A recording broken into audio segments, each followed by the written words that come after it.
Dore urutonde rw'abaperezida icumi bakize muri Afurika, wakwibaza ngo perezida Paul Kagame we ni uwa kangahe? Ibi byose rero ngiye kuba nabigarukaho, icyo ngusaba nta kindi ni ukuba wakora subscribe hano ku channel, bayita The Brown Entertainment, jyewe wumva nitwa The Brown. Nshimiye buri muntu wese tuba tubana mu biganiro bigiye bitandukanye kugira ngo aje akomeza anshyigikire kugira ngo tuzagere kure. Muri iki cyegeranyo rero ngiye kubwira abakire b'abaperezida icumi hano muri Afurika, ngiye kuba nakubwira ngo Kagame ari ku mwanya wa kangahe. Ku mwanya wa mbere rero turahasanga uwo bita Mohamed wa gatanu, uwo ni umwami wa Maroc rwose. Umutungo we ubarirwa muri biliyoni 5.8 by'amadolari y'Amerika. Uwo akaba ayobora igihugu cya Maroc nk'uko nabivuze, akaba ari umwami, afite biliyoni 5.8 by'amadolari y'Amerika. Uwo ni umutungo we wose. Ku mwanya wa kabiri turahasanga Bola Ahmed Tinubu, uwo ni perezida wa Nigeria. Ni ukuvuga ngo afite icyo bita umutungo ungana na biliyoni 4 z'amadolari y'Amerika. Bamwita Bola Ahmed Tinubu, perezida wa Nigeria.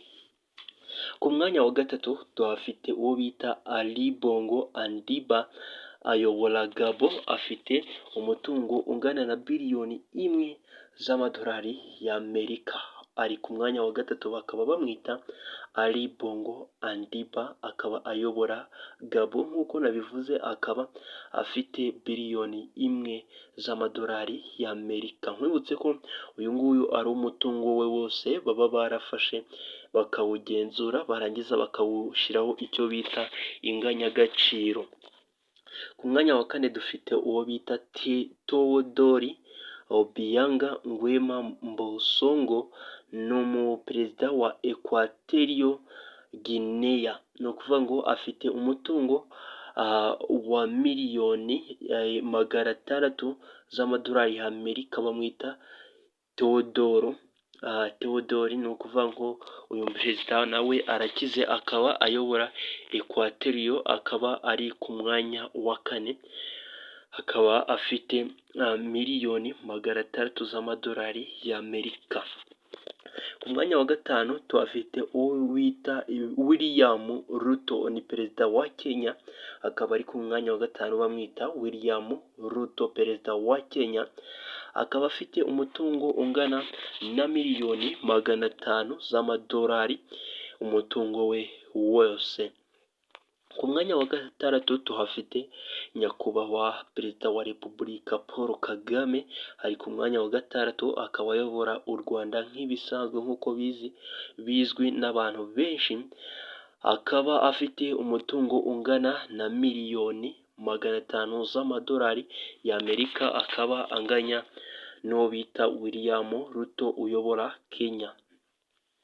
Ku mwanya wa karindwi tuhafite umuntu bita Cyril Ramaphosa, akaba ari perezida uyobora South Africa, afite miliyoni 450 z'amadolari y'Amerika. Ari ku mwanya wa karindwi, bamwita Cyril Ramaphosa uyobora South Africa.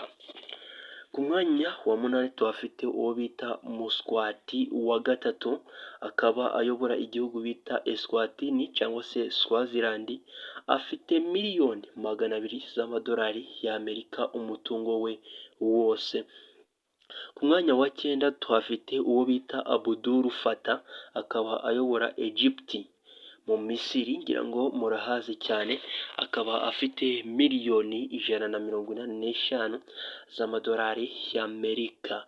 Ku mwanya wa 10 tuhafite Afwerki Issa Afwerki, ni ukuvuga ko ayobora Eritrea, akaba afite miliyoni 120 z'amadolari y'Amerika. Bamwita Afwerki, akaba ari umuyobozi, akaba ari perezida w'igihugu bita Eritrea.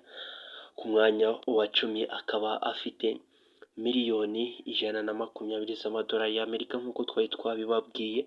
Mwakoze kubana nanjye, njyewe nitwa The Brown in The Brown Entertainment. Kwibutse ko ugomba gukora subscribe ahangaha kugira ngo tujye tubana no mu bindi biganiro bitandukanye. Uru ni urutonde rwasohotse mu mwaka wa 2025.